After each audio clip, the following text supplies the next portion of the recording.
Hello tout le monde, j'espère que tout le monde va bien. Aujourd'hui, je me connecte pour mon premier live, donc premier défi pour moi.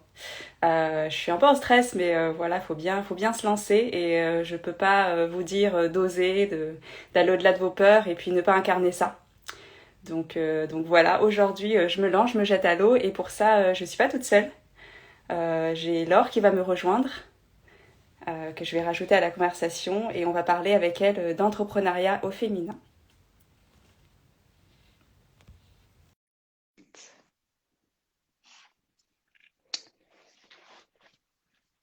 Donc on attend l'arrivée de Laure, j'espère que tout va bien se passer techniquement. C'est bon, c'est Salut. super. Quand je te vois. Salut. Parfait, tu m'entends bien? Nickel. Ok, super. Je vois qu'on a des abonnés qui nous disent bonjour, donc a priori ça fonctionne. Si vous pouvez juste me confirmer que vous entendez bien et que vous nous voyez bien, ce serait top.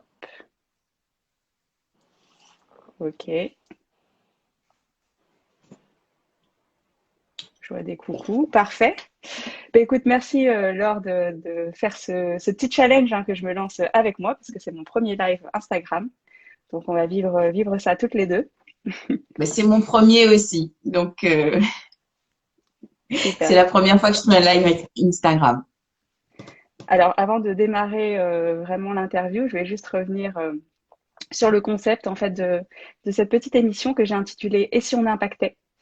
En fait, mon objectif à moi, ma mission de vie, c'est d'accompagner les femmes à oser justement se révéler, à oser se lancer des défis, à oser aller vers la vie qui les inspire en posant les actions qui sont importantes pour elles, en étant alignées complètement avec qui elles sont réellement, pas avec ce que la société dit qu'elles doivent être ou faire, mais vraiment avec leur elles profond.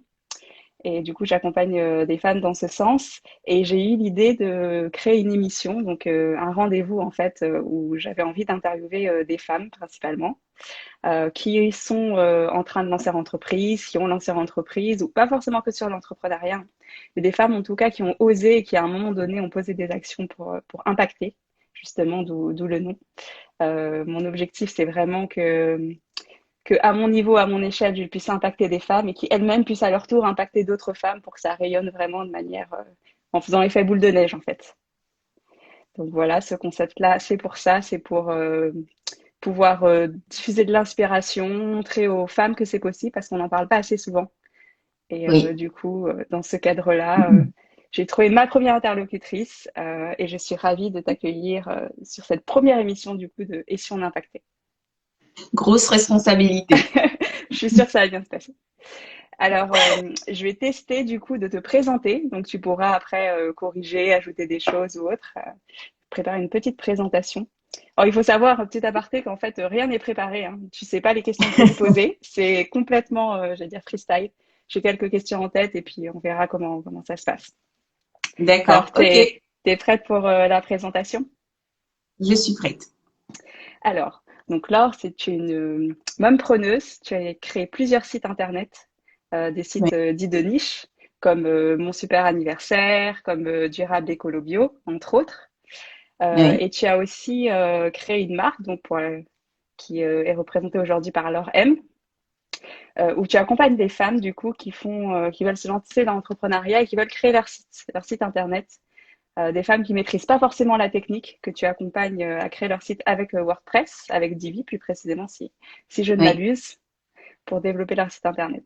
Et tu as eu plusieurs vies en fait, puisque avant ça, tu as encore créé une autre marque dans les bijoux. Oui. Donc, tu as eu voilà, plusieurs expériences entrepreneuriales et également du salariat, puisque tu étais en agence de communication avant. Donc, une vie Oui. très riche. En un sens, tu es un peu une serial entrepreneur, on peut dire. Et c'est vraiment ce qui m'a attiré en fait dans ton profil que je trouve très complet, très diversifié. Et en prime, tu es aussi maman, comme je disais, maman preneuse, donc maman d'une petite fille. Oui, c'est ça. Oui, c'est complet. Voilà pour la petite description. Est-ce que je m'en suis pas trop mal sortie?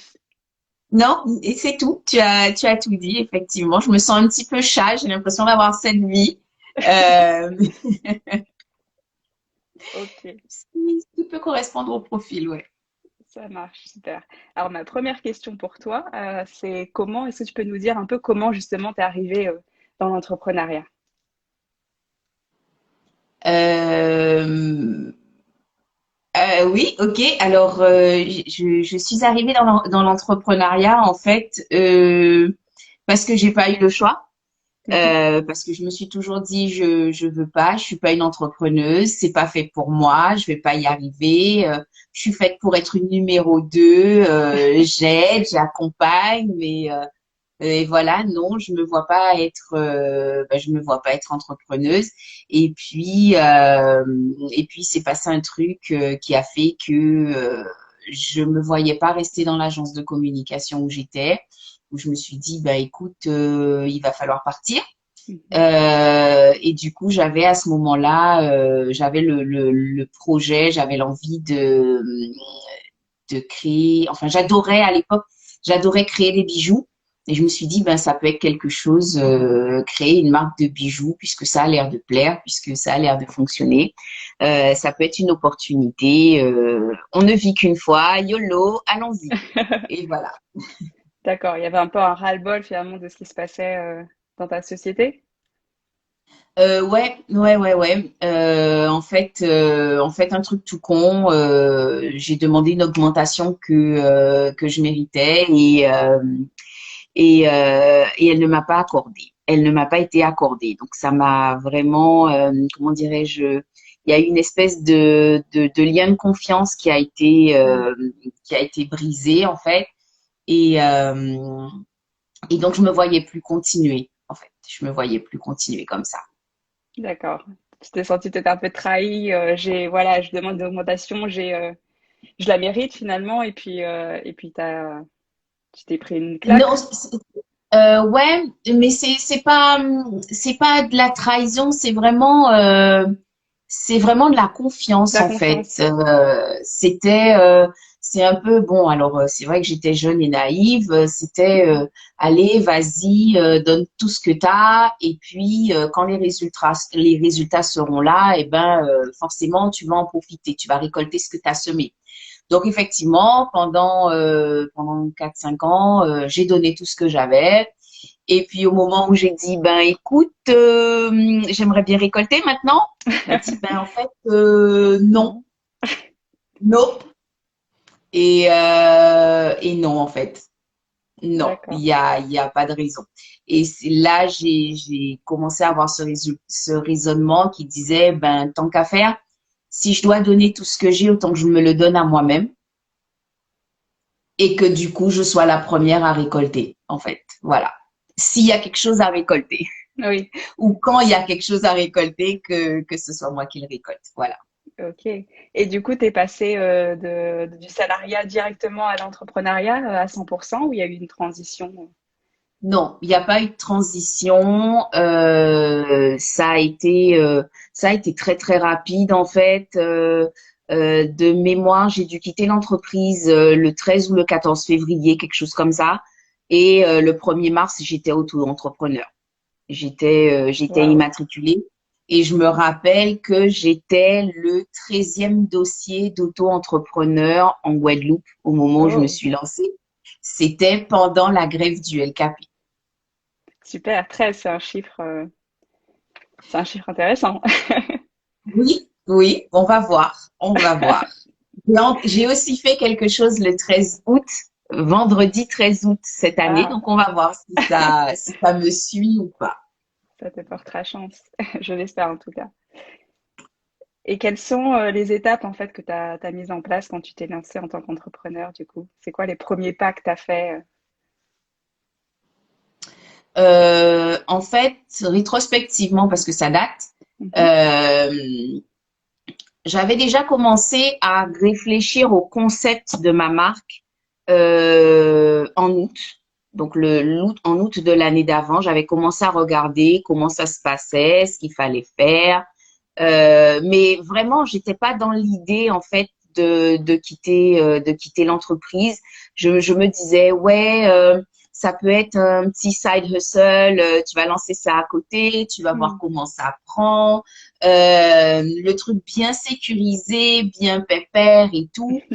Et puis en fait, quand il y a eu quand j'ai lancé cette conversation et que j'ai obtenu la réponse de ben en fait non, je me suis dit mais ok, ben on va le prendre sans filet, on va y aller, on verra bien.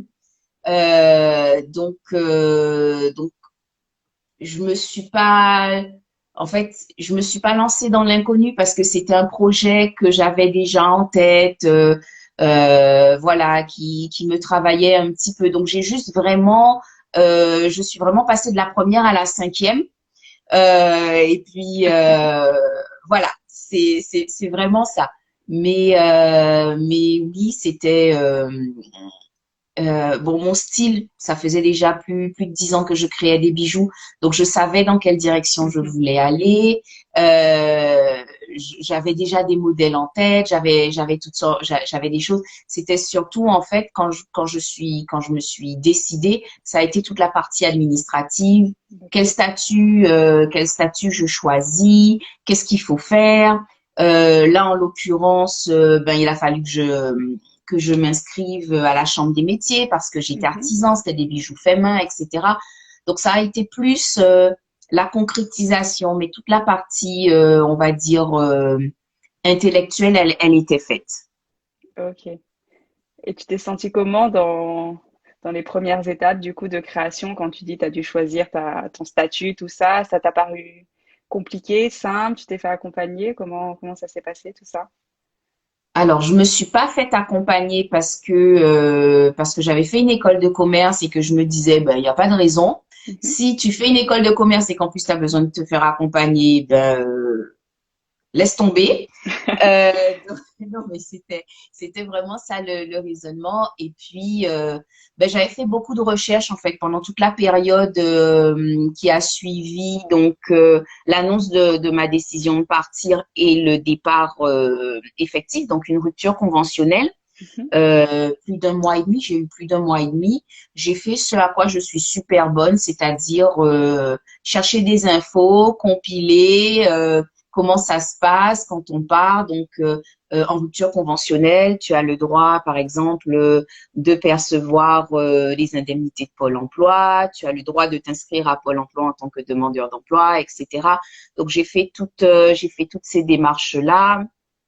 Euh, je me rappelle aussi que j'ai transformé 50% de mes indemnités Pôle emploi en indemnités de démarrage. Alors, je me rappelle plus le nom, mais j'ai utilisé 50% de la totalité de mes droits Pôle emploi D'accord. en capital, en fait. Ok. Pour acheter du matériel, par exemple, un ordinateur tout neuf, une boîte à lumière pour pouvoir faire les photos de mes créations. Je crois que ça m'a aidé aussi à financer mon premier site internet. Voilà, c'était ça. D'accord.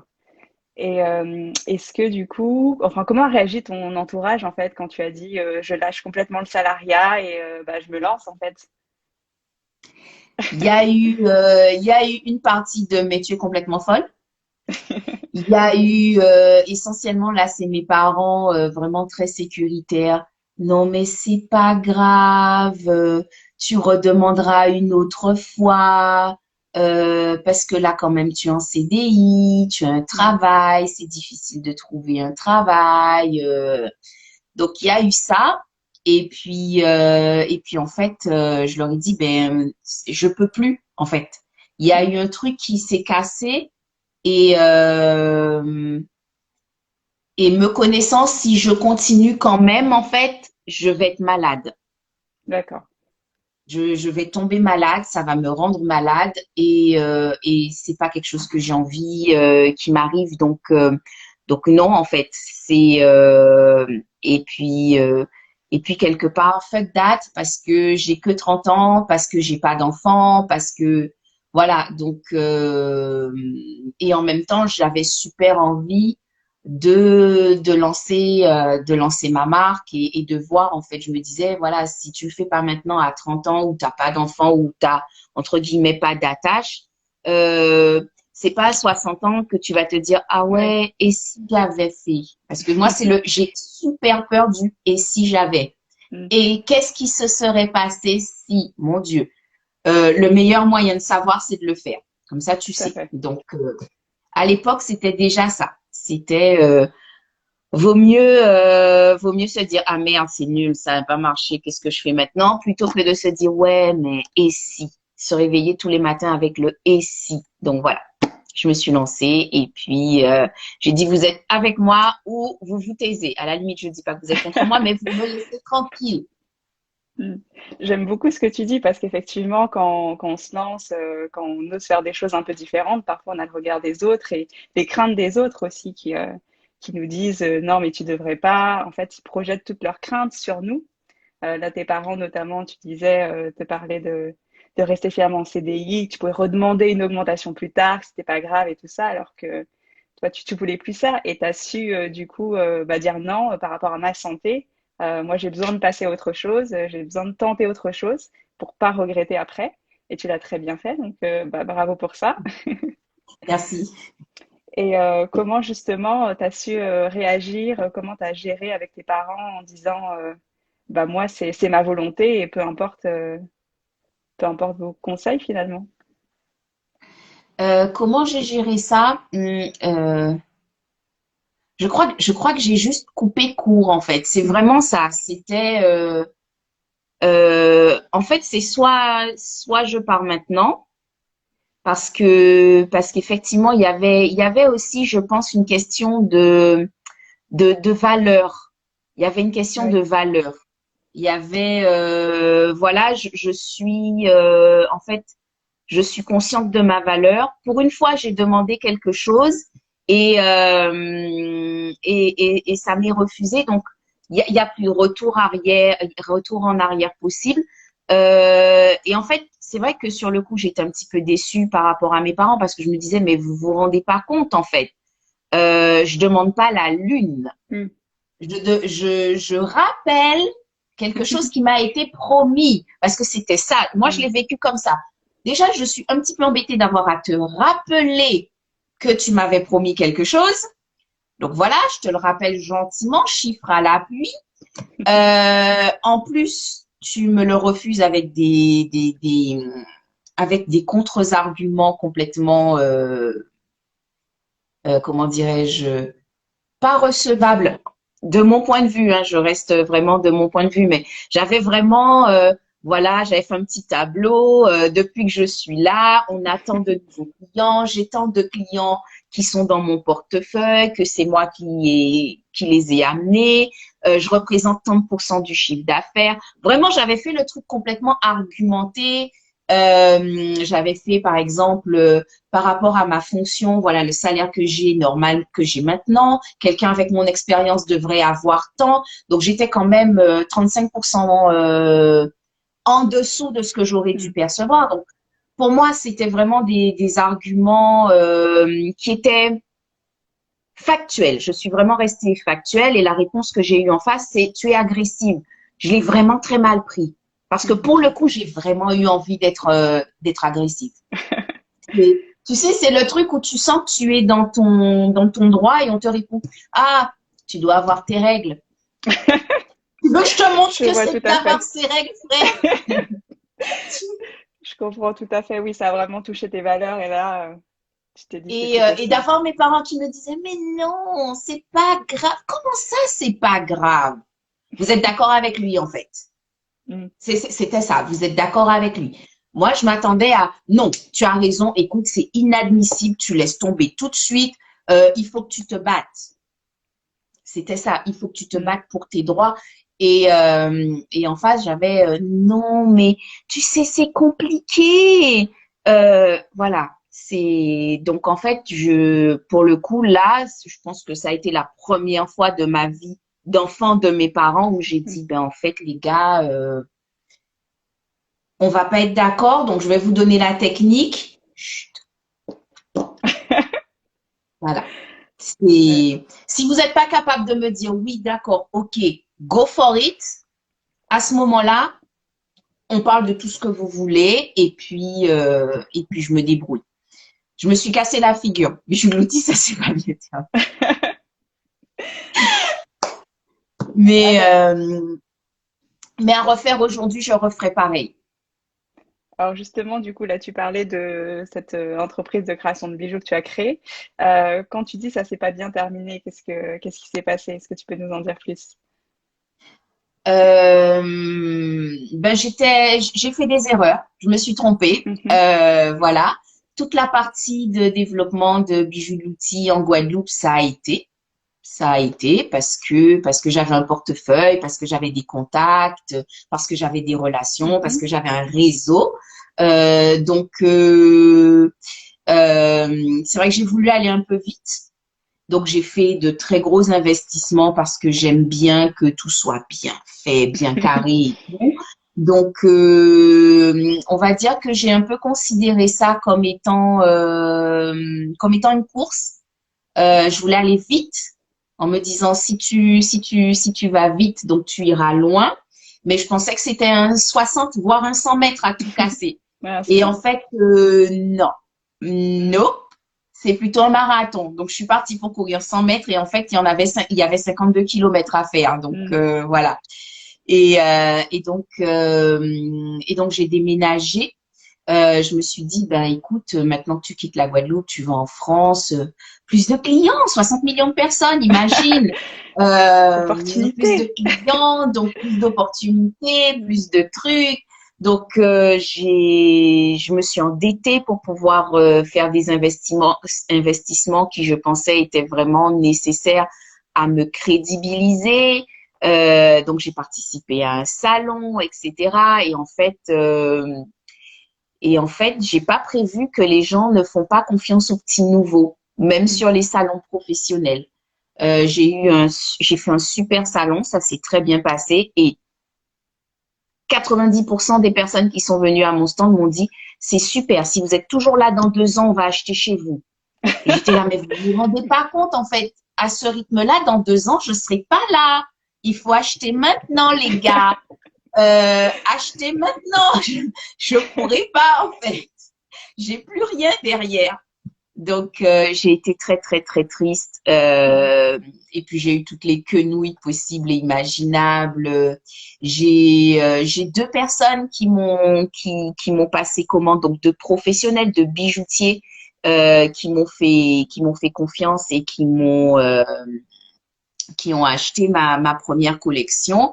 Et en fait, sur les deux personnes, il y en a une donc qui a acheté la collection pour la création de sa boutique. Elle voulait justement se spécialiser dans les petits créateurs. Et elle a commandé, donc je crois que le salon c'était en septembre, je l'ai livré en octobre, elle a ouvert sa boutique en novembre, un peu avant la période de Noël, etc. On était aux anges toutes les deux. Elle s'est fait cambrioler début décembre, on lui a cassé sa vitrine, on lui a pris tout ce qu'elle m'a acheté Aïe. et je crois qu'elle a fermé. Ouais. Donc, ça a été un coup dur pour elle et pour moi parce que pour Mm. elle, elle a perdu son stock en fait. Et donc, elle ne pouvait pas le renouveler avec les assurances et tout. Ça, elle a perdu la période de Noël. Enfin bon, il y a eu un momentum qui a été cassé. Et donc, du coup, c'était ce que je vendrai à Noël, je vais te le renouveler, je vais recommander, Mhm. etc. pour la Saint-Valentin derrière. Il n'y a pas eu. Il n'y a pas eu. Donc moi, je me suis vraiment essoufflée avec ce salon professionnel. J'ai essayé de trouver des clients toujours sur la base de professionnels. Donc, j'ai eu beaucoup de propositions de dépôt-vente. Mais là encore, ça ne correspondait pas à mais ça ne me correspondait pas parce Mm. que moi, je travaillais avec un fondeur, un artisan fondeur qui lui demandait à être payé comptant. Donc, ce qu'on me demandait de produire pour le mettre en dépôt-vente, donc je serais payée au moment de la vente chez le bijoutier, ben, ça me faisait faire des avances de trésorerie que je n'avais plus. Mm. Donc, j'ai dû tenir peut-être 2 ans comme ça. Ensuite, je me suis dit, ben, tant pis, je vais vendre directement aux particuliers, je vais créer mon site internet. Voilà. J'ai créé mon premier site internet mais en fait, Il y avait le temps de latence de Google pour remonter dans les résultats.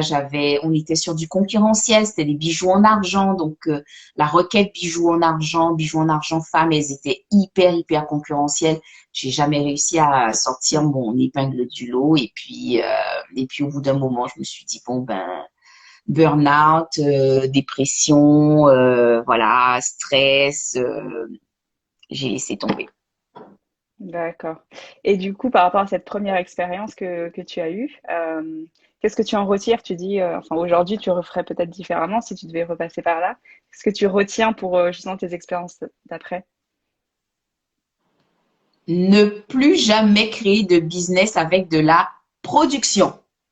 Donc, de la vente de biens matériels où c'est moi qui produis, parce que ça inclut un stock. Donc, j'ai toujours Mhm. un stock de perles absolument, de perles en cristal, absolument. Je pense que je vais le léguer à mes arrière-petits-enfants. Ça n'aura pas bougé. Donc, ça, je le referai plus. Et puis apprendre à faire mienne la phrase qui veut aller loin ménage sa monture. On va Mm. tout doucement, tout doucement, tout doucement, tout doucement. Ouais. Donc voilà, c'est les deux trucs que je retiens. Si je vends un bien matériel un jour, ce sera un truc qui sera fabriqué à la commande, donc après le paiement du client, et surtout sans stock, c'est pas moi qui fabrique. Mais de D'accord. toute façon, c'est hors du tableau. Maintenant, je ne vends que ce que j'ai là. Comme ça, c'est super. Il n'y a pas de stock. On oublie les stocks, on passe sur autre chose. Oui, voilà, Et, c'est fini. et justement, comment t'en es arrivé à créer l'or M? Ben en fait, après Bijoux de l'outil, je me suis dit que j'allais retourner au salariat, à reculons, mais que j'allais Mhm. retourner au salariat. Donc, en attendant de retrouver un CDI qui me plaise, qui me corresponde, j'ai fait beaucoup d'intérim. Et en fait, avec le temps, les missions en intérim se sont dégradées, ou du moins ma perception des offres qui m'étaient faites, ça s'est dégradé. Je me suis dit, bon, c'est pas top en fait. J'avais plus envie de ça. J'avais pas envie, j'avais vraiment envie de faire quelque chose qui me plaisait. Et en fait, plus ça allait, moins ce qu'on me proposait me plaisait. Et donc je me suis remise à plancher sur il faut que je trouve quelque chose qui me plaît. Si tu n'arrives pas à trouver un CDI qui te correspond, ben tu Mhm. vas créer ton boulot en fait. Tu vas te réembaucher. Donc il faut que tu trouves quelque chose, mais pas de perles et pas de création de bijoux surtout. Voilà, c'était ça. Donc j'ai planché, j'ai cherché et je suis tombée sur les sites de niche. Et je me suis dit ben ça peut être quelque chose que tu peux faire. Mhm. Donc je me suis lancée. J'ai acheté un premier site tout fait. Et puis, j'ai suivi une formation en relation avec les sites de niche, donc qui était proposée par la personne qui vendait ces sites de niche tout fait. Donc, D'accord. la formation pour apprendre à faire moi-même et le site tout fait pour voir ce à quoi c'est censé ressembler quand c'est bien fait. C'était ça. Et puis, donc là, on est en 2016 et donc, j'ai mon premier site, je commence à l'alimenter moi-même, je commence à avoir des résultats. Je me rends compte que c'est peut-être pas forcément mon cœur de métier. Je crée d'autres sites. Mhm. Donc, mon réveil matin, la montre du gentleman, je crée d'autres sites. Donc, je me rends compte que créer les sites, c'est pas un problème. Trouver les idées, à la limite, c'est pas un problème. Mais par contre, alimenter, proposer du contenu de qualité, ça demande des ajustements. Donc, j'ai commencé à, à outsourcer, à chercher des personnes qui pouvaient m'aider spécifiquement sur le contenu, puisque la création de site ne me posait pas de problème. Avec de l'entraînement, en fait, j'ai commencé à créer des sites de plus en plus facilement, de plus en plus rapidement, et jusqu'à l'année dernière où créer un site me prend une matinée, donc vraiment Waouh. quelques heures. Une fois que que j'ai l'idée, que j'ai le concept, donc que je sais ce dont je veux parler sur le site en question. Voilà, c'est relativement rapide. Et donc, pendant le confinement, j'ai créé Durable Écolo Bio et mon super anniversaire. Mhm. Et pendant l'été, en fait, pendant la période des vacances, où j'ai quand même continué à me dire, ouais, les sites de niche, c'est sympa, mais c'est quand même pas ce que je veux faire, en fait. C'est pas quand même la totale éclate. Et donc, oui, oui, voilà. Moi, je voudrais quelque chose qui me, Qui te fait vibrer. tous les matins, c'est allons-y. Voilà, il faut qu'il y ait de l'entraînement en fait. Mm. Et donc pendant l'été, je réfléchissais en me disant bon, voilà, il y a une espèce de vitesse de croisière en fait avec les sites de niche. Qu'est-ce que je peux faire? Qu'est-ce que je peux faire? Qu'est-ce que je peux faire qui utilise ce que je sais faire et ce que j'aime faire et qui puisse aussi me remplir aussi à l'intérieur. Mm. Pas forcément mon portefeuille, mais me faire me sentir utile, voilà. Et, euh, et dans cette recherche, en fait, euh, l'idée de, ben, tu savais pas faire des sites internet à la base. Tu as payé des agences super chères pour qu'elles te fassent des Mm. sites internet. Aujourd'hui, tu fais un site internet super vite et c'est pas si compliqué que ça, en fait. Et c'est quelque chose que qui peut aider Mm. quelqu'un qui aujourd'hui a besoin d'un site internet, tu peux lui dire voilà comment on fait parce que toi tu as mis des années à apprendre et voilà. Et l'idée à la base c'était ça devait s'appeler créer un site WordPress. J'ai acheté le nom de domaine d'ailleurs, Ah, créer un d'accord. site WordPress. Ça devait s'appeler comme ça. Et là pour le coup j'ai décidé de me faire aider Mhm. pour pas me planter parce que je me suis dit ben écoute tu auras un one shot en fait, tu auras qu'une seule occasion. Donc là j'ai décidé de me faire accompagner, j'ai décidé de me faire aider et c'est cette personne qui m'a dit oui mais en fait si tu décides de si tu décides de faire créer un site WordPress .fr ou .com, tout ce que tu pourras faire sur ce site ce sera apprendre aux gens à créer un site Mm. WordPress alors qu'il y a plein d'autres choses que tu pourras faire. Donc, vaut mieux essayer de faire quelque chose d'un petit peu plus global ou créer un site WordPress, ce sera peut-être une des cartes Mm. que tu vas proposer donc sous forme de formation et tout. Et donc, Laure c'est moi, M c'est mon initiale. Mm. Voilà, Laure M était née où effectivement, et ça faisait c'était une bonne idée et c'est toujours une bonne idée parce que du coup, c'était ma façon de créer. Je partage ma façon de créer facilement un site WordPress avec Divi. Ok, super. Et aujourd'hui, comment tu arrives justement à gérer le développement de cette activité-là avec ta fille, tout simplement? Comment tu gères ta vie perso et ta vie pro? Alors, ma vie perso et ma vie pro, c'est tout simple. Donc depuis que je suis installée à Grenoble, c'est simple. Si ma fille est là, mon ordinateur est éteint. D'accord. Voilà. J'ai décidé que c'était ça. Donc, je travaille quand elle est pas là. C'est l'été, elle est en centre aéré. La semaine prochaine, lundi, mardi, mercredi, ben, c'est la pré-rentrée et puis mercredi, il n'y a pas école. Donc, lundi, mardi, mercredi, et le centre aéré est fermé. Lundi, mardi, mercredi, je ne travaille pas.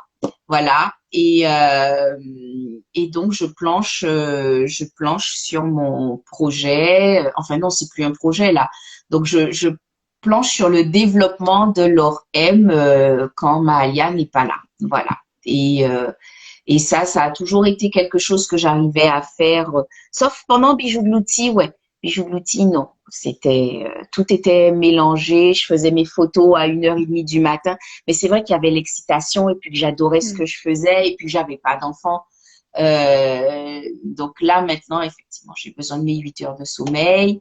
Euh, je peux plus bosser à 1h du matin. Je peux plus juste coucher ma Alia et puis rallumer mon ordinateur. Mm. C'est quelque chose que je fais.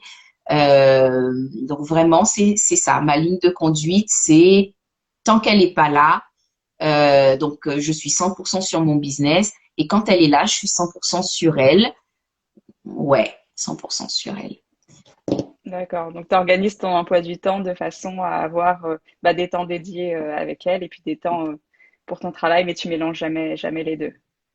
Non, j'essaye, je suis très contrariée si je suis obligée de mélanger les deux. Mhm. Et je pense que c'est, en tout cas, c'est mon éthique. Euh, Mes clientes méritent d'avoir le meilleur de moi-même. Ma fille mérite d'avoir le meilleur de moi-même. C'est aussi simple que ça. Maintenant, il y a une troisième partie. Je mérite d'avoir le meilleur de moi-même. Et donc, il va C'est vrai. falloir que je trouve un petit bout. Pour toi. Voilà, une de mes nombreuses lectures de cet été disait, voilà, vous êtes votre poule aux œufs d'or. Il faut pas Mhm. tuer la C'est poule beau. aux œufs d'or. Je me suis dit, mais c'est vrai, en fait. Tout à fait. Si je veux pouvoir pondre mon œuf en or tous les matins, il va falloir que je soigne mon plumage. Donc Mm. voilà. Là, mon objectif pour la fin d'année, c'est de trouver un troisième tiers dans mon Mm. cercle. Voilà. C'est très juste ce que tu dis parce que je pense que beaucoup de femmes peuvent le vivre. Or toi, il y a avec ta petite fille, mais alors moi j'ai pas encore d'enfant, mais en fait moi je suis slasheuse, donc je travaille aussi à temps plein.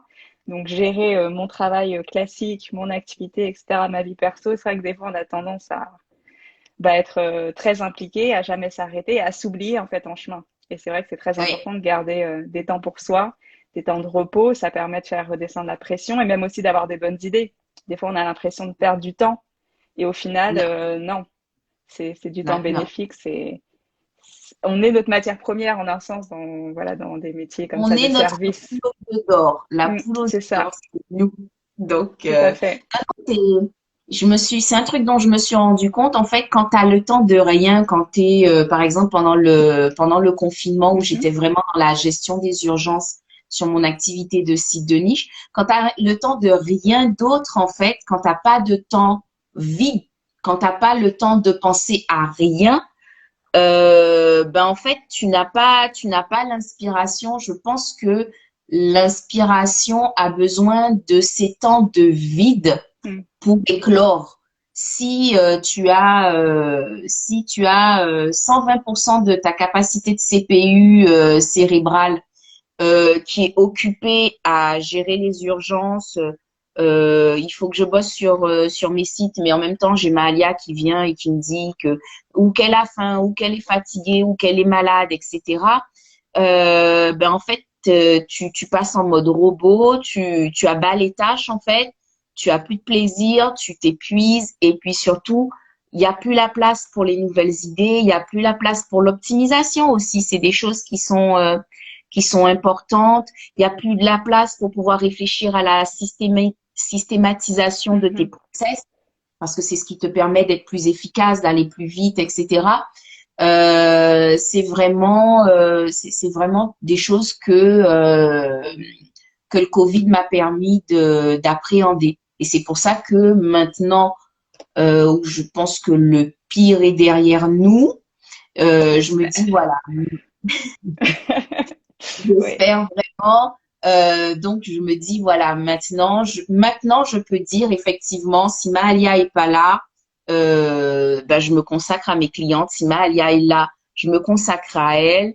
Et une fois qu'elle ira à l'école et qu'on sera en vitesse de croisière, à ce moment-là, je vais regarder sur le temps où elle est pas là, comment j'arrive à récupérer un petit peu de temps mm, vraiment pour moi, soit sous forme de méditation, sous forme de yoga, sous forme de... Je verrai la forme que ça prendra, mais je vais devenir une de mes priorités. mm. Ouais, c'est super. Ouais. C'est bien d'avoir cette intention et de le mettre en action pour que ça arrive. En tout cas, je t'encourage à le faire. On dit souvent que en tant qu'entrepreneur, on est un peu seul, on est un peu isolé, on n'a pas forcément de collègues en tant que tel. Est-ce que toi, tu es d'accord avec ça? Est-ce que tu le ressens au quotidien ou pas forcément? Après, je pense que quand on décide d'être entrepreneur, il faut prendre en compte son système de fonctionnement. Mhm. J'avoue que je travaille très bien toute seule. Au contraire, euh, je, je- quand il s'agit de travailler, il faut que je travaille seule. Par contre, je reste un animal social et j'ai besoin d'interaction, j'ai besoin d'échange. Et donc, les échanges, en fait, j'ai surtout besoin du type d'échange que j'ai avec toi, Mhm. c'est-à-dire, et c'est vraiment ce que j'apprécie, je l'ai avec toi et je l'ai avec d'autres amies entrepreneuses, en fait. Parler non pas de mon business, mais parler de business, Mhm. parler de la vie, parler du fait d'être femme, du fait que, de la façon dont le fait d'être entrepreneur impacte la vie de femme. Voilà, c'est ce dont j'ai besoin. Mais j'ai pas forcément, euh, si quand même, non, non, j'aime bien aussi parfois dire, j'ai eu telle idée, qu'est-ce que t'en penses? Mhm. De confronter les idées. Mais pour moi, c'est pas parler de business, c'est parler d'idées. De la même façon, tu pourrais me dire, voilà, je bloque sur ça, en fait. C'est juste le regard extérieur. Extérieur. Mais pas forcément dire comment je fais ça ou aide-moi à faire ça ou non, non, juste l'échange informel qui permet de construire sa pensée, de voir quelque chose sous un angle qu'on n'aurait pas vu parce qu'on est dedans en fait. Mhm. Voilà, juste ça. Donc encore une fois, je ne vais parler que de moi. Échanger avec d'autres, oui, j'en ai besoin. Mhm. Travailler avec d'autres, beaucoup moins, Mhm. beaucoup beaucoup moins. Oui, comme tu le dis, ça dépend de chacun. Il y en a qui ont besoin de monter même des business ensemble, qui ne se voient pas le faire tout seul. Et il y a d'autres personnes, d'autres femmes notamment, qui sont plus indépendantes et qui préfèrent même travailler de leur côté tout en gardant effectivement des temps d'échange avec d'autres personnes. En tout cas, c'est possible. On n'est pas forcément, enfin, c'est ma vision en tout cas en tant qu'entrepreneur, même si on est seul dans son business, on n'est pas forcément seul et on peut être entouré, effectivement. Oui, oui. Je vais rebondir sur quelque chose que tu disais, mais que tu m'as tendu une perche sur justement bah, le fait d'être entrepreneur en tant que femme. Est-ce que pour toi, c'est quelque chose qui est plus compliqué d'être entrepreneur en tant que femme versus être entrepreneur quand on est un homme? Je pense que oui. Je pense que oui, être entrepreneur quand tu es une femme, parce que c'est différent dans la mesure où il y a toujours cette partie de charge mentale. Mhm. Tu as toujours voilà, la charge mentale reste celle des femmes. Donc, ça veut dire que on a déjà le cerveau qui est encombré de pas mal de choses à la base. Et que on a tellement aussi l'habitude quand on est femme, on nous apprend en fait à faire passer les autres avant nous. Ça se ressent dans notre business parce Mhm. qu'on a du mal en fait on aura un petit peu plus de difficultés à facturer. On aura enfin, je le vois comme ça, je le vis Mhm. comme ça. J'ai un petit peu plus de mal à facturer, j'ai un petit peu plus de mal à mettre des barrières. J'ai un petit peu plus de mal à dire, ben, en fait, non, non. Non, c'est pas possible. Non, j'ai pas le temps. Non, ça me fait pas rêver. Non, non. En fait, tout simplement à dire non. Juste non, parce que non, en fait, c'est une phrase complète. Donc déjà, moi, non, c'est difficile, mais en plus, non appelle autre chose. Il faut que j'explique pourquoi tu comprends. Euh, donc, voilà. Et je pense et je regarde les hommes qui sont entrepreneurs autour de moi. Ils ont pas de problème, ils ont pas tout ça de questions pour fixer leurs tarifs, pour s'y tenir, pour dire ben écoutez c'est comme ça et pas autrement. Euh, j'ai pas, je regarde les femmes avec lesquelles je travaille, il y a beaucoup plus de recherche de consensus, Mhm. et c'est épuisant, tout simplement. C'est épuisant. Cet effort supplémentaire que l'on s'impose parce qu'on a l'impression que les autres les attendent de nous. Donc, voilà.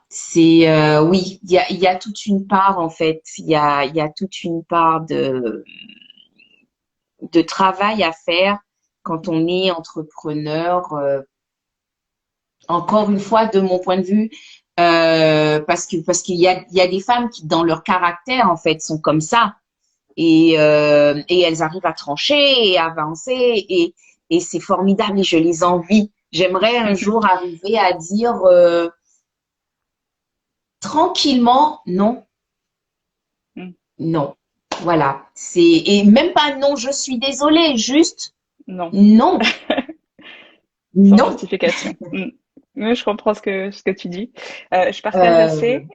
On a un commentaire d'un abonné, d'un homme ouais. d'ailleurs, qui demande si ça dépend pas du domaine en fait. Il donne l'exemple effectivement d'un homme qui se lance dans la manicure et qui aurait une barrière à franchir. Qu'est-ce que ça t'inspire? Je t'avouerai que la toute première fois où je suis allée dans un salon me faire les ongles, c'était un homme.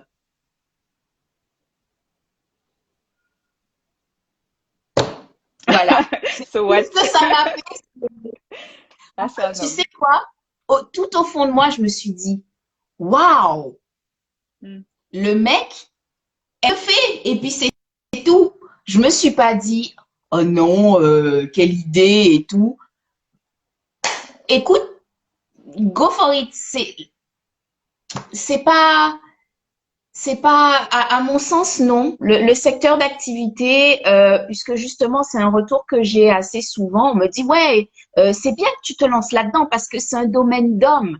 Et c'est vrai que je pense que j'ai une vision un petit peu de femme parce que je me dis, avec tout ce qu'on a à faire, je me rends compte que ça peut être assez déstabilisant pour une femme de se lancer dans la création de son site. Parce que oui, effectivement, c'est quelque chose que tu peux trouver toutes les infos dont tu as besoin sur Internet. Mais question, est-ce que quand tu as tout ce que tu as en tête en tant que femme, est-ce que tu as vraiment le temps d'aller éplucher le web pour récupérer toutes Mm. ces informations-là pour pouvoir le faire toi-même? Voilà, donc et c'est vrai que j'ai été une débutante en création de site internet. Je suis allée sur beaucoup de forums et j'ai posé beaucoup de questions où il y a effectivement 99% des mecs, de mecs. Et les réponses que j'avais, en fait, d'accord, mais non, parce que j'ai bien compris. Tu réponds bien à ma question, mais je comprends pas comment je fais pour passer de là où je suis à là où je veux être, en fait. Mm. Même si tu me donnes la réponse, il me manque quand même quelque chose. Donc voilà, et c'est pas juste un effort de mise à niveau, Mm. parce parce que voilà, c'était vraiment juste des informations qui manquaient et qu'il fallait encore que j'aille chercher. Je pense pas effectivement que ce soit une question de domaine. Je pense vraiment que c'est une question euh, d'intrinsèquement être femme dans la société aujourd'hui, Mm. et intrinsèquement être homme dans la société qu'on a. Euh, Être femme aujourd'hui vient avec la charge mentale. Être femme aujourd'hui vient avec, allez, dans 80% des cas, parce que je sais qu'il y a beaucoup d'hommes qui disent non, mais moi, la charge mentale. Ok, d'accord. Oui, oui. Mais aujourd'hui, je peux dire, je pense pouvoir dire sans me tromper que 80% de la charge mentale incombe faire tourner la maison. C'est ce que j'entends par Mm. charge mentale. Faire tourner la maison, s'occuper des enfants à 80%, ça incombe aux femmes. Même quand les hommes s'occupent de faire tourner la maison, c'est quand ils vont se tourner, et c'est ce qui fait vraiment partie de la partie insidieuse de la femme, de la charge mentale. Ils vont se tourner vers la femme pour dire, oui, mais qu'est-ce que je dois faire? Mm. Qu'est-ce que je fais maintenant? C'est Je ça, en connais fait, ça. la charge mentale. C'est de répondre à la question, qu'est-ce que je fais Mm. maintenant? Oui, c'est ça. J'ai fait C'est, la vaisselle et maintenant je fais quoi? voilà, j'ai fait la vaisselle, qu'est-ce que tu veux que je fasse? Mm. Mais en fait, frère, regarde autour de toi et laisse-moi tranquille. Euh, voilà, c'est ça pour moi la charge mentale. Et c'est ça qui incombe, qui prend une partie de notre CPU. Et ça, en fait, c'est pas quelque chose qui. Après, un homme, il peut faire ce qu'il veut. Parce que justement, il sait qu'il va demander à sa femme, qu'est-ce que je fais maintenant? Il n'y a pas cette partie il a pas cette partie de sa CPU qui tourne Mm. H24. Je ne sais pas si ça t'arrive de te réveiller la nuit et de te dire, ah, au fait, demain, il faut que je pense à ceci. Et Oui. puis, Maria, elle a son rendez-vous. Donc, ça veut dire que si elle a son rendez-vous, il faut que j'aille la chercher un quart d'heure avant. Tu vois? Mm. Il n'y a pas ça dans la tête d'un homme. Et à CPU égale, lui, il peut être à 100% de sa CPU sur son business Mm. s'il veut. Une femme, elle sera jamais à 100% de sa CPU sur son business. Ok. Est-ce que j'ai répondu à ta question? Parce que je crois que je suis Oui, partie non, je loin. pense qu'on a bien répondu effectivement à cette question. Merci pour ta réponse. Ce que je voulais te demander, on va approcher tout doucement de la fin du live, parce que ça fait presque une heure qu'on est ensemble, hein, ça passe très très vite. Je voulais te demander qu'est-ce que tu conseillerais à quelqu'un qui a envie de se lancer dans l'entrepreneuriat, mais en fait qui n'ose pas faire le premier pas tout simplement. Elle est dure, ta question. Qu'est-ce que je conseillerais à quelqu'un qui... alors, c'est un marathon. C'est un marathon. Ça, voilà. Ça, je dirais, c'est un truc, je dirais, c'est un marathon. Je n'applique pas ce conseil parce que j'ai tendance à foncer pour réfléchir après, mais mon expérience m'a démontré que c'est un marathon. Mm, Donc, il faut toujours garder un petit peu d'énergie sous le pied. Il faut toujours se ménager. Il faut prendre soin de sa poule aux œufs d'or. Et effectivement, au début, tu vas pondre des œufs qui sont plaqués or. Mais je te promets, ce sera du plaquage or 5 microns, après 6 microns, après 1 millimètre, et ça finira par être des œufs en or. Donc, du coup, oui, il faut aller doucement. Il faut s'écouter. Et je pense qu'il faut aussi laisser tomber ce qui fonctionne pas pour soi. Ne pas forcer mm, même si tout le monde te dit non, mais regarde, tout le monde fait ça, vas-y et tout. Si tu sens que toi, c'est pas ton truc, il n'y va pas. Tu vas dépenser plein d'énergie, en fait, et tu vas t'épuiser. mm. J'ai peur de l'épuisement, donc je fais super attention. J'ai vraiment peur de l'épuisement. Donc, euh, donc voilà, vas-y à ton rythme. L'essentiel, c'est d'avancer. Même si tu avances d'un millimètre, Mm. euh, avance, avance. Et c'est pas obligé d'aller vite. C'est OK. C'est OK. Ouais. Aller à son rythme, bah, un peu la méthode des petits pas, hein, pas par pas, brique par brique, construire bah, sa maison, son empire, c'est ce qu'on veut construire en fait. En Ouais, étant, ouais. comme tu le disais très justement, aligné avec qui on est et ne pas faire les choses parce que c'est la mode, parce qu'il paraît que ça peut marcher, etc., mais parce qu'on le ressent vraiment. Oui, oui, oui. C'est un peu ce qui m'est arrivé avec les sites de niche. J'y Mm, suis allée parce que à ce moment-là, tout le monde en parlait.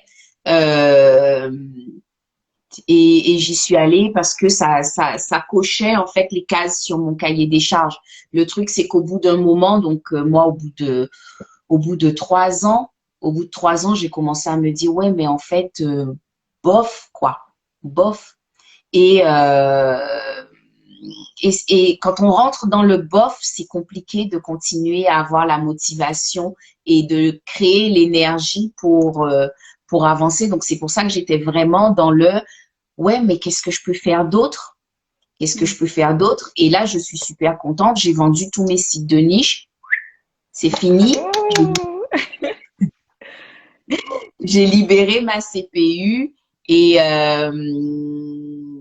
et donc voilà, c'est de l'énergie, de l'espace mental que, que, euh, que je vais pouvoir consacrer à l'ORM et puis effectivement faire de la place pour du rien du tout Mm. et pouvoir me lancer sur autre chose parce que je suis comme ça.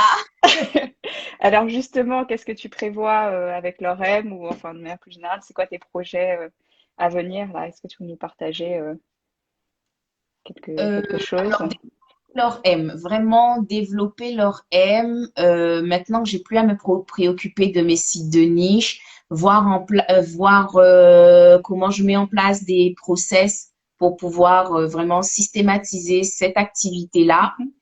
Et puis, donc ça, c'est jusqu'à la fin de l'année. Donc, ça me laisse un trimestre vraiment pour faire ça, chouchouter mes clientes, vraiment leur proposer quelque chose qui les aide parce que je crois effectivement je crois profondément à la nécessité d'un site internet pour appuyer une activité.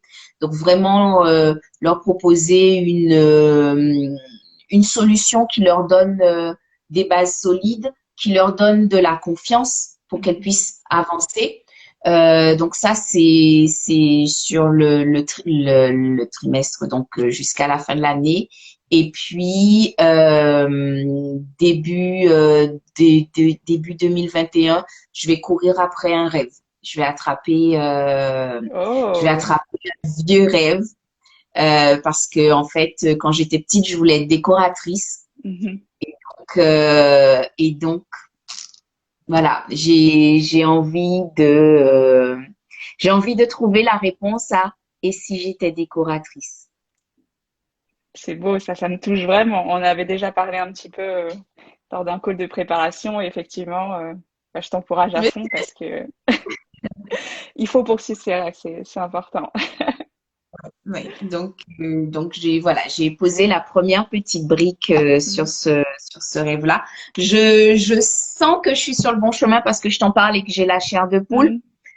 Mhm. Donc ouais, ça me fait un petit peu peur aussi parce que et si je me casse la figure, Mhm. mais il y aura leur M et si je me Et casse si la ça figure. marche? Et si ça marche, alors là, voilà. Alors là, ça va être l'explosion thermonucléaire positive. Voilà, Mhm. le truc, Quelle voilà. image! Non, mais voilà, ça va être ça. Si ça marche, oui, ça va être. Je le sens à l'intérieur de moi que si ça marche, ça va être vraiment le truc Mhm. absolu. Voilà, là où j'aurai plus sommeil, je pense. Je serai plus fatiguée. Waouh, super.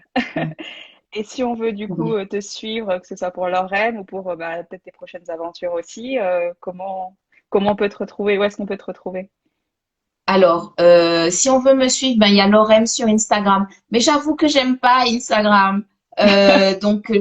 Oui, voilà, j'avoue, j'aime pas. J'ai du mal. J'ai essayé beaucoup, beaucoup, très fort, mais c'est À vraiment ton pas mon réseau. truc. Non, non, c'est pas mon réseau. Je préfère Facebook. Donc effectivement, j'ai aussi Lorem sur Facebook. Ok. Même si cet été il n'a pas été, j'ai pas été très active, mais je me suis vraiment concentrée sur mon déménagement, etc. Donc Laure M sur Facebook et puis le site internet de Laure M. Voilà, ça il n'y a pas de souci.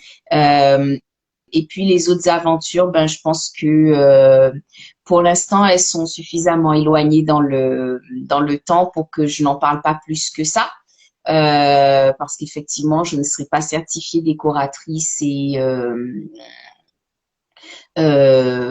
avant août ou septembre de l'année prochaine, donc on a vraiment le temps de voir venir.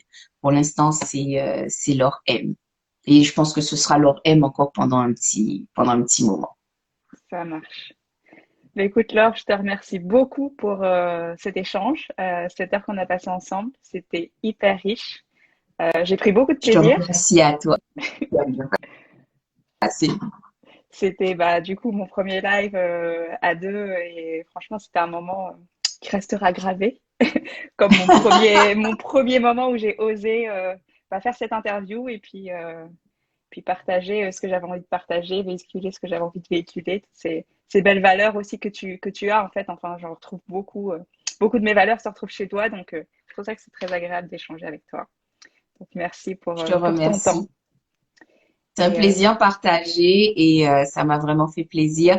C'était un honneur. C'est pas que ça m'a fait plaisir, c'était un ah, honneur d'être ta première.